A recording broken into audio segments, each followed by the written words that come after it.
Itu empirik, itu kejadian, Mas. Iya, makanya saya bantah dengan empirik. Loh, makanya bilang saya nggak punya teorinya gitu loh. Jangan Ya, nggak maksa-maksa apa-apa. pakai teori. Saya boleh tanya enggak?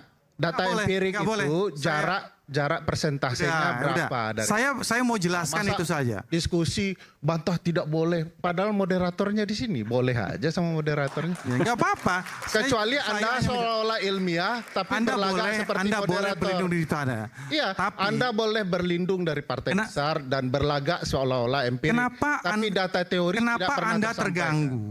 Nggak terganggu saya. Kenapa Anda terganggu Kenapa ketika harus saya menceritakan profil seorang Airin? Silakan, nggak terganggu. Saya tidak Ya, cerita kenapa Airin. Anda harus saya bantah tidak tentang cerita masalah Airin. itu? Iya. Saya cuma ingin membantah.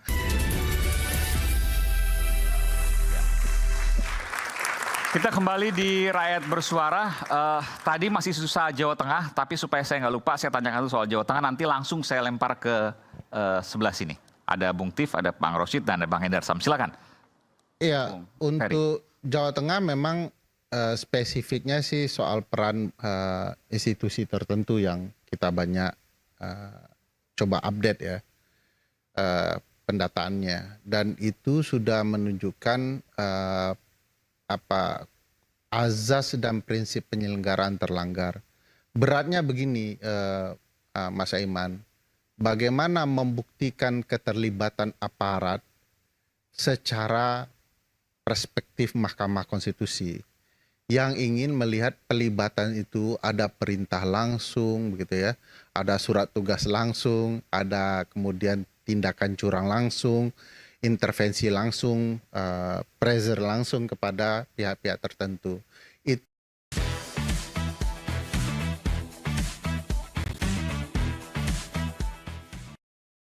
Yang paling tepat dalam hal ini adalah pembuktian kebijakan dan tindakan administrasi. Dan itu harus menjadi titik fokus Mahkamah Konstitusi. Mahkamah menurut saya sudah punya masalah di dalam penentuan kasus apa yang harus ditindaklanjuti. Nggak, ini Anda belum clear Ya, nih. Soal Jawa Tengah maksudnya bukan? Nanti akan ke sana. Oke, baik. Karena saya perlu menjelaskan ini gara-gara Jawa Tengah itu pasti tidak akan mudah untuk membuktikannya. Pasti tidak akan mudah membuktikannya. Pasti Oke. tidak akan mudah. Nah, di Mahkamah Konstitusi kan ada pembatasan, ada ambang batas perkara. Jadi makin tinggi populasi, makin kecil jarak yang harus dijadikan kasus. Jakarta itu sekitar 1% ya. Kalau tidak sampai jarak selisih suara 1%, dia tidak bisa masuk ke Mahkamah Konstitusi. Oleh karena itu, strateginya adalah memastikan putaran kedua. Karena memang Jakarta wajib 50% lebih. Gitu ya. Sementara daerah-daerah lain cukup suara terbanyak dan jarak itu menjadi sangat penentu untuk menentukan naik ke Mahkamah Konstitusi. Itu sebabnya ada daerah-daerah yang kemudian terjadi bedol desa aparat yang terlibat di dalam kecurangan.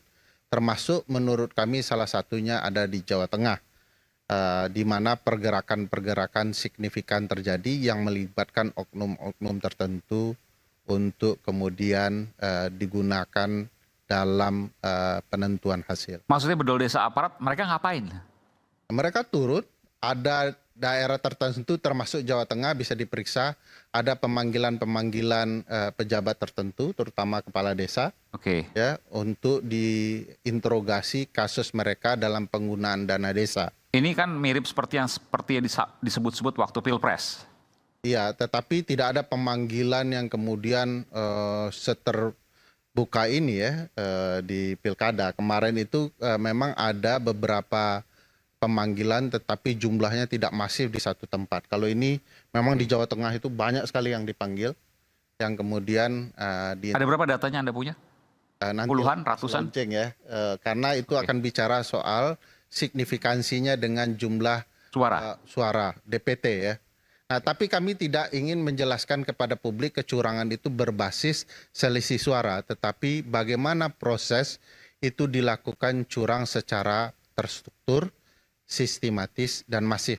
Khusus masifnya tidak bicara soal penghitungan real, tapi potensi suara yang dirusak karena keterlibatan berbagai pihak. Jadi sementara ini pertemuan Anda ya, di satu daerah itu berbeda dengan daerah yang lain caranya.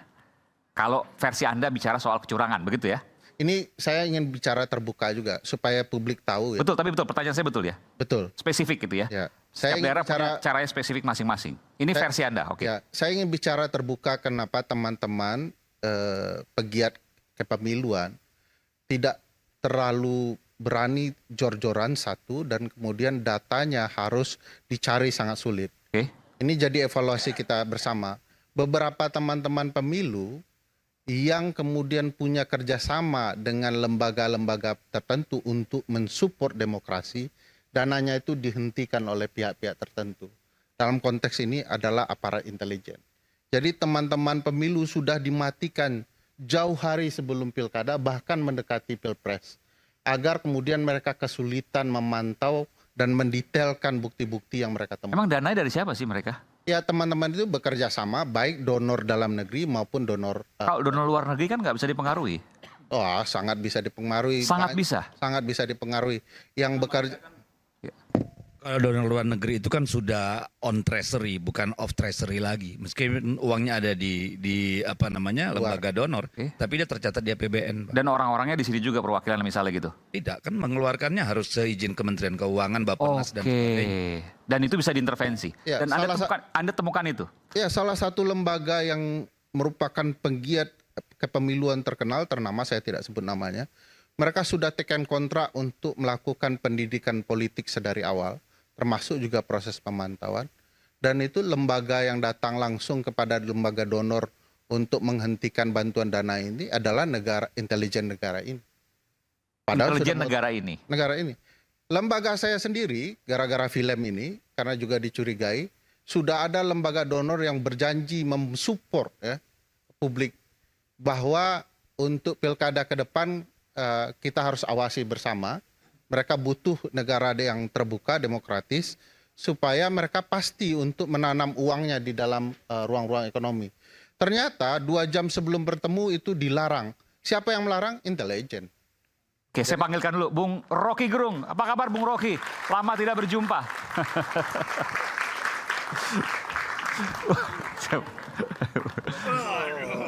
Profesor Rocky ya. Langsung dari luar kota. Terima kasih Bung Rocky. Jadi kita sedang mendengarkan temuan-temuan dari Bung Ferry Amsari. Oke, ada pertanyaan? No Rocky, no party, tapi kecurangan tetap langsung. Iya. Jadi ini yang kemudian Anda katakan tidak hanya satu lembaga, ada berbagai lembaga yang akhirnya mandul karena tidak mendapat dana donor itu. Karena dana donornya intervensi. Ya, Ini versi Anda ya. Ya, Nanti saya akan teman-teman konfirmasi kepemiluan juga. kan sering diserang, Anda penerima donor asing. Ya. Loh, negara ini saja untuk bekerja sama dalam ruang demokrasi dan ekonomi, pakai bantuan dana asing, bahkan berhutang. Nah, masyarakat sipil ketika dapat bantuan untuk mengawasi kegiatan negara, itu diberi tembok tinggi agar kemudian masyarakat tidak bisa memantau demokrasi yang menjadi hak mereka sendiri. Ada berapa lembaga yang kemudian diintervensi dananya? Saya bisa kasih catatan hampir seluruh lembaga yang berkaitan dengan kepemiluan di Republik Indonesia, dalam dan luar negeri, diintervensi oleh negara ini. Semuanya. Oke. Dan itulah kenapa kemudian kita mendengar sekarang tidak ada suara lagi dari mereka. Takut. Begitu kita datang bicara kerjasama, itu semua lari. Si donor-donor tadi. Semua donor-donor. Jangankan donor-donor, termasuk kemudian kedutaan-kedutaan besar yang selama ini bercerita soal demokrasi. Mereka takut dengan tekanan-tekanan. Masa negara luar takut dengan negara... Kalau negara luar ada bisnisnya di sini ya takut. Oke, karena bisnis. Ya. Ya, mereka kan perlu menyelamatkan kepentingan ekonomi dan lain-lain. Mereka harus memilih antara itu. Ya. Oke, baik. Tadi sudah disampaikan, saya pikir cukup panjang. Saya ingin mungkin ada tanggapan atau mungkin pertanyaan. Bung Hendarsam, Bung Tif, silakan. Ya, terima kasih nih. Selamat datang nih, Pak Profesor Rocky Gerung. Saya menikmati terus nih, tapi baru sekali ketemu kita nih. Terima kasih, Dr. Ferry. Yang mau dijawab daerah mana, Pak Tif? Banten, Jawa Tengah? Umum aja dulu. Umum, oke, silakan. Manasan dulu kita. Oke. Yang pertama, pohon pepaya di pinggir tebing. Nama Cakep. saya Tifatul Sembiring. Cakep. Menarik tadi paparan dan temuan tadi ya dari Pak Ferry. Dan ini based on survei ya, riset yang dilakukan oleh timnya. Menurut saya ini perlu jadikan bahan-bahan evaluasi. Nggak mau dibantah dulu, Bung Tif? Sebentar dulu. Oke. Mantap. Saya ini sekampung sama Pak Ferry, gimana ngebantah? Kemarin. Oke. Jadi Kalau evaluasi artinya nerima semua, bahaya juga. bukan. Jadi maksud saya adalah perbaikan bangsa ini ke depan. Ya. Banyak lagi yang harus dibenahi. Kalau sistem demokrasi kita seperti ini kan, kita di PKS pernah melakukan satu survei setahun sebelum pemilu Pilpres kemarin. Ternyata Pak Ferry ada data menunjukkan 14% orang Indonesia itu berpendapatan 700.000 sebulan. Si surveyornya mengingatkan ke saya itu, Pak Tif, hati-hati nih, money politik nih luar biasa nih, 14,4, 14,6% tuh hasil surveinya. Pendapatannya? 700.000 sebulan. Sebulan. Kan makan kangkung orang gitu kan. Itu kepala dia makan keluarga ya, kangkung, bukan per orang dia nggak mau makan nasi. Kalau dia makan nasi dia nggak makan kangkung kalau pendapatannya segitu. Iya, iya. Jadi ini sangat rawan. Apa yang disampaikan oleh Pak Ferry tadi, apalagi melibatkan secara sistemik gitu ya. Sistemik udah, karena dia bekelindan itu aparat, termasuk ASN dan sebagainya. Ini untuk ke depan ini tentu long term kita berpikir ya. Ini harus diperbaiki. Menurut saya teman-teman ini harus ditindaklanjuti. Tapi saya tanya dulu ke Bung Tif. Ya. Anda percaya dengan apa yang disampaikan oleh Bung Ferry? Saya kalau penelitiannya ilmiah saya percaya. Saya percaya kepada Anda mengamini semuanya, semua daerah tadi? itu kan belum detail tadi ya Pak Ferry ya. Insya Allah nanti kalau kita dapat ya. Ini pelajaran bagi kita semua kok, bagi bangsa ini sebetulnya. Bagaimana memperbaiki, banyak lagi hal-hal. Kalau kita bongkar itu konstitusi kita banyak harus dirubah di amandemen. Cuman kan begitu kita ngomong amandemen, orang ini sensitif. Ya kan, termasuk juga pasal 22D Undang-Undang Dasar Negara Republik Indonesia, pasal 6, pasal 7, nggak ada tuh syarat 20% mencalonkan presiden, tapi itu terus diterapkan oleh partai-partai besar supaya yang kecil-kecil ini nggak bisa, contohnya begitu. Jadi menurut saya lebih melihat ke depan bahwa apa yang dihasilkan dari riset ini kan nggak gampang mereka lakukan. Penelitian ilmiah, saya berapa kali ngomong sama Pak Ferry bahwa orang kampus itu masih pure scientist. Jadi dia jangan dipengaruhi oleh gonjang-ganjing semua yang terkait dengan kepentingan politik ini. Kurang lebih begitu, Pak. Jadi kalau saat ini tadi bicara Jakarta, Banten, Anda setuju juga dong kan Jakarta, Banten, ini kemudian Anda dikritik oleh Bung Ferry. Ya, diungkap saja datanya. Saya setuju itu. Baik. Kenapa jungkir Bali itu, ya bagus jungkir bisa Bali ya. Ada yang jungkir nggak Bali-Bali itu.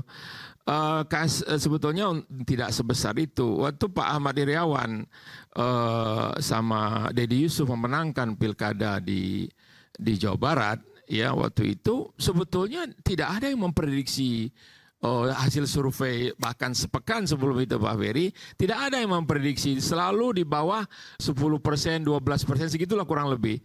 Tapi pas begitu hari H 43, 44%. Gitu dari tiga kandidat, 3 pasang waktu itu. Jadi menurut saya kalau ada datanya based on riset, survei, monggo saya setuju ini Baik. Silakan Bung Endar Sam. Ya, terima kasih Bung Aiman. Bung Ferry Amsari. Jadi saya pengen menanggapinya beberapa hal. Tadi kan secara struktur dan sistematis Bung Ferry sudah menyampaikan terkait masalah masukan-masukannya ini ke depan. Saya senada dengan apa yang disampaikan oleh Bang Tif tadi, bahwa kalau ini memang merupakan PR kita bersama untuk ke depan menjadi masukan dan ini bisa diejawantakan dalam regulasi ke depannya, ini ya kita tinggal ikut saja dengan itu ya. Nah, tapi yang kedua bahwa memang kita harus naik dulu ke hal yang paling atas, bahwa regulasi ini sudah terbentuk dan sudah disepakati bersama oleh para stakeholder. Stakeholder itu para pembentuk undang-undang itu ya ada seluruh partai yang ada di situ. Ada dari Gerindra, ada partai yang mayoriti di situ PDIP dan lain sebagainya, kan seperti itu. Nah, yang berikutnya apa? Hasil daripada produk itu mengkanalisasi hal tersebut, ya kan? Bahwa setiap ada pelanggaran laporkan ke Bawaslu. Yang perlu saya mention ini kesepakatan antara seluruh partai. Oke. Ya. Jadi kita harus komit dulu dengan itu. Sebentar jadi begini. Kalau seandainya ada sesuatu, kenapa kemudian tidak dilaporkan ke Bawaslu? Anda logikanya Iya, gitu. kurang situ. Dan itu kan Kalau seandainya bisa dibuktikan, kenapa tidak dilaporkan segera ke Bawaslu? Itu Iya. logika Anda ya? Jadi- Saya boleh merespon Bawaslu Nanti- itu sebentar aja. boleh nggak saya lanjutkan dulu nanti Tapi untuk Bawaslu itu boleh nggak? Sebentar, nanti saya berikan. nanti ya biar kita diskusinya juga jadi enak ya. Nah, artinya itu kesepakatan bersama kita untuk itu. Jadi dan itu kan sudah pernah dicoba juga. Tadi sudah di headlinesnya sudah pilkada rasa pilpres. Nah, formulasi apa yang disampaikan oleh Bung Ferry tadi itu sudah disampaikan juga ya argumentasinya di dalam pilpres kemarin oleh Ganjar ya dan oleh Pak Anies dan ditolak. Tidak beralasan secara hukum seperti itu. Jadi ya suka tidak suka memang seperti itu. Kesepakatan kita bersama seperti itu. Ya. Balik lagi, masukan-masukan itu akan kita sama-sama tabung. Ini korbannya bukan cuman dari pihak sana saja. Semua ikut menjadi korban terkait dengan hal tersebut. Ya. Jadi artinya apakah yang dikatakan oleh Bung Ferry itu hanya menyorot kepada satu sisi saja, ya kan? Hanya menyorot kepada satu pihak saja, ya kan? Dugaan kecurangan oleh Kim Plus umpama seperti itu, ya kan? Apakah ada kecurangan lain di sisi yang lain? Apakah itu juga dibahas dan diteliti juga oleh Bung Ferry? Kan itu yang harus fair ya. Jangan hanya yang merugikan calonnya. Itu saya jadi Gerindra lah saja dan Bung Tif gitu ya. Iya, Dan jadi, Bung Arief Rosyid. jadi saya netral aja nggak ada ya. Dilihat nggak ada kecurangan yang lain nggak? Iya, makanya kan Kalau dalam hal ini misalnya Bung Arief misalnya Sekarang- mengatakan di Jakarta gitu kan. saya ambil contoh ini. Saya udah kalau aspek hukum sudah rigid seperti itu. Oke. Ya, kita ambil aspek sosial dan psikologis masanya dulu. Contoh seperti di Banten. Ya.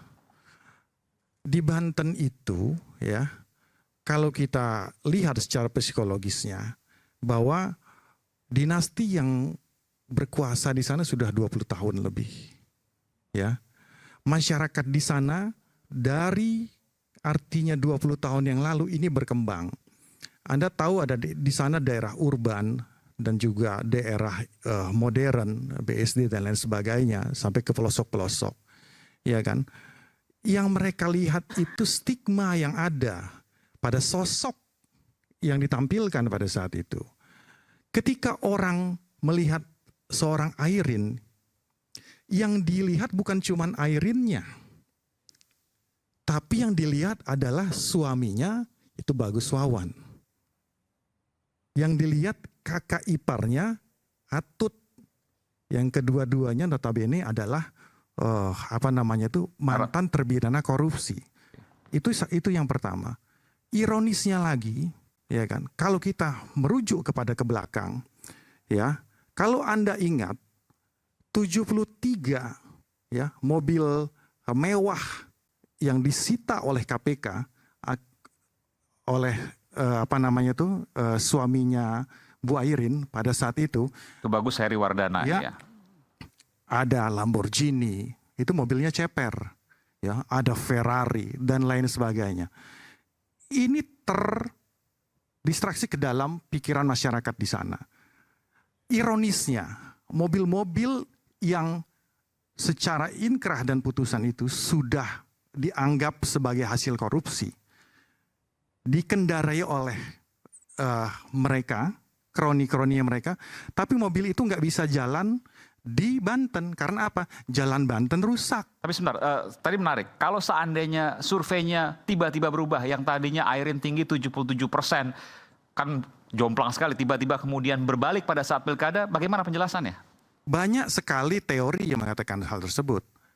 Banyak sekali contoh kasus ya di beberapa daerah, kepala-kepala daerah yang Teorinya apa Mas? Coba tadi banyak sekali teori kan. Kasih satu aja teorinya. Ahmad Ali di Sulteng. Ahmad Ali Apa? Sultan. Jelaskan sama publik. Ya bisa kita jelaskan bahwa di sana dia leading, kemudian dia kalah. Nanti Itu bukan Ini teori, bukan sekedar itu leading, empirik, Mas. tapi membalikkan suara 77%. ya Anda lalu boleh ubah 32 menjadi Anda boleh ya berlindung di balik frasa-frasa akademik seperti itu. Lah. Saya ini Nggak, tunggu. Kenapa saya dianggap berlindung dari frasa Nggak, akademik? boleh Yang nggak bilang saya banyak jelas? teori tadi Mas.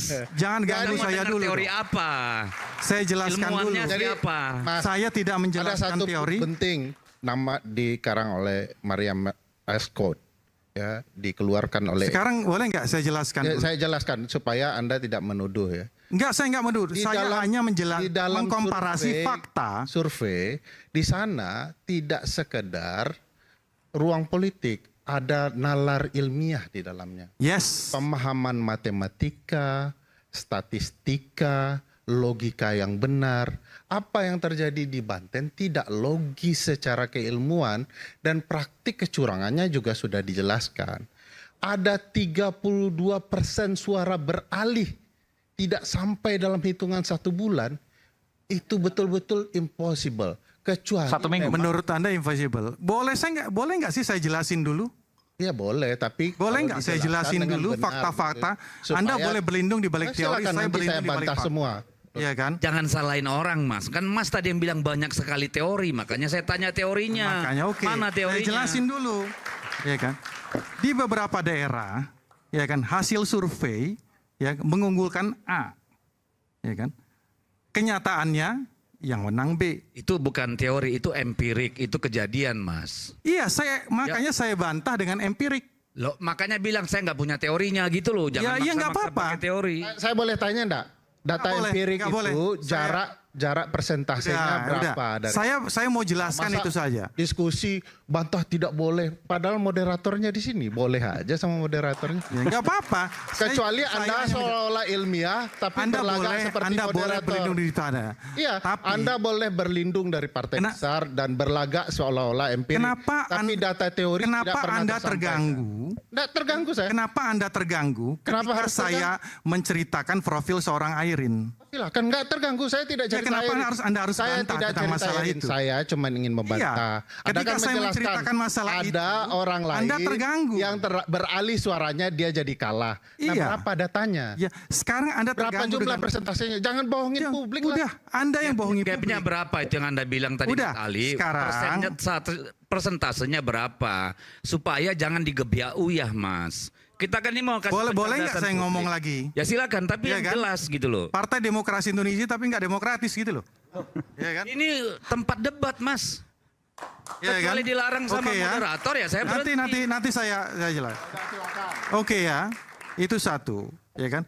Di penelitian, ya kan, menyatakan di beberapa daerah itu, ya kan, tidak bisa digeneralisir. Tiap daerah itu mempunyai karakteristiknya masing-masing. Ada ketokohan di situ. Ambil contoh di Jateng lah. Kita ambil contoh, ya kan? Kalau yang menang itu adalah siapa? Calon PDIP, Andika ya. Perkasa dan Andika Perkasa Hendra dan ini, Prihadi. itu malah kita harus agak heran sebenarnya. Karena apa? Di situ ada 2 faktor yang besar, ya kan? Bukan hanya Ahmad Lutfi, ya. Lutfi itu memang sudah populis di sana, ya kan? Nah, jangan dulu diangkat mic-nya. Saya ngomong dulu gitu loh, ya kan? Ya Bos, jangan saya baper terganggu banget, dengan Bos. itu, ya kan? Iya gitu loh. Jangan dulu diangkat mic-nya. Saya ngomong dulu. Nah, ya kan? Belum lagi faktor tersiasit. Kita harus akui itu bersama, gitu loh. Ya. Jadi, ya kan, saya tidak mengatakan bahwa ini masalah menang-menangan. Mungkin apabila ya, proses pilkada ini dilaksanakan 2-3 bulan ke depan, mungkin Andika mungkin bisa menyusul. Tapi dia tidak populis di sana. Kita harus jujur dengan itu. Taj Yassin itu dari golongan hijau yang mempunyai stakeholder tertentu di sana selain kandang banteng itu tadi. Itu modal besar, ya kan? Jadi demografi pun harus dihitung tentang masalah itu. Begitu juga dengan Lutfi. Nah, ya itulah ya kan. Itu yang kedua. Contoh ketiga, saya ambil secara empirik kata Bung Deddy tadi. Kita bicara malah sumut lah. Kita bicara sumut. Hasil daripada penelitian dari Litbang itu 35%. Nonton bola ngantuk? Kuat begadang bareng kapal api. Beli affiliate, klik menu akun, klik affiliate, pilih produk, share link. Yang dia dapatkan sekarang. Belum lagi kalau kita bicara masalah prestasinya. Ya kan? Terlepas dari masalah Bobby-Bobbian, saya nggak bahas masalah ini. Kita bahas masalah itu saja. 35%. Ya kan, yang tidak. Artinya Bung Hendarto begini, bahwa apa yang disampaikan oleh Bung Ferry satu hal, tapi bahwa secara empirik logika itu bisa dijelaskan lewat peta-peta politik di sana. Ya pasti kan banyak data. Jadi saya hargai sekali apa yang dikatakan oleh Bang Ferry. Ya, itu masukan, tapi bukan untuk saat ini, tapi untuk regulasi kita ke depannya. Oke, saya berikan kesempatan nanti ke Bung. Oke, sedikit ya, karena saya mau break dulu, benar ya. Itu tidak ilmiah nggak apa-apa juga. Pertama satu soal Empirik itu ilmiah apa tidak? ya tunggu dulu, data itu data, bukan soal ilmiahnya. Lihat dulu penjelasan Anda kan beberapa hal. Saya nilai ada beberapa hal yang perlu dibantah karena tidak ilmiah. Satu soal Bawaslu dikatakan harus lapor. Saya kasih tahu ya. Misalnya dalam kasus keberpihakan Pak Prabowo dalam Jawa Tengah. Bawaslu menggunakan pasal 70 soal kampanye ya, makanya ceritanya kampanye ini enggak apa-apa karena hari libur. Itu salah menggunakan pasal. Pasal yang tepat untuk menjerat Pak Prabowo adalah pasal 71. Di mana pejabat negara dilarang untuk melakukan tindakan dan atau kebijakan yang merugikan salah satu pasangan calon dan atau menguntungkan pasangan calon. Tapi bukankah itu sudah diputuskan Bawaslu? Makanya pasal kan disuruh lapor ke Bawaslunya koplak. Kalau saya ceritakan, Bang Aiman, dia ngejar pakai pasal 70, kesalahannya di pasal 71 gitu ya. Pasal 299 Undang-Undang Pemilu bagaimana? Nah, ini kalau presiden boleh kampanye? Boleh, Bapak, makanya baca baik-baik pasalnya dulu. Ini bukan pemilu, Undang-Undang 7, ini Undang-Undang Pilkada. Pasal 71 yang saya maksud Undang-Undang 10 tahun 2016. Dengar dulu ya, sabar ya. Tadi kan kalau boleh percaya Mulyono susah gitu. Ya, di dalam penjelasan disebutkan bahwa pejabat negara itu yang dilarang melakukan kebijakan dan tindakan yang merugikan adalah presiden, salah satunya, nomor satunya malah. Jadi kenapa pasal 70 yang dipakai? Supaya terhindar dari hukuman. Sekarang publik disuruh melapor kepada Bawaslu yang membaca pasal-pasal saja tidak mengerti. Atau salah menggunakan pasal. Satu. Data kedua. Perintah Mahkamah Konstitusi soal bantuan atau politik gentong babi ini harus dilakukan pengaturan yang jelas dalam bentuk peraturan. Apa yang dilakukan oleh pemerintah? Mengeluarkan surat edaran. Dalam ilmu saya yang tidak ilmiah ini, Bang, surat edaran itu bukan peraturan. Siapa yang mengeluarkan peraturan? Kementerian Dalam Negeri. Padahal yang diperintahkan adalah pemerintah berupa regulasi. Harusnya peraturan presiden atau peraturan pemerintah. Kenapa salah? Karena seolah-olah gentong babi itu hanya urusan Kementerian Dalam Negeri. Padahal gentong babi lebih banyak urusan Kementerian Sosial. Jadi pemerintahan yang begini Saya pikir sudah terang benderang saja masalahnya. Sudah terang benderang, nanti kita akan tunggu jawabannya selepas jeda. Tetap bersama kami di Rakyat Bersuara. Bagaimana punya tanggapan dari kubu sebelah sini? Saat lagi. Ya, nanti.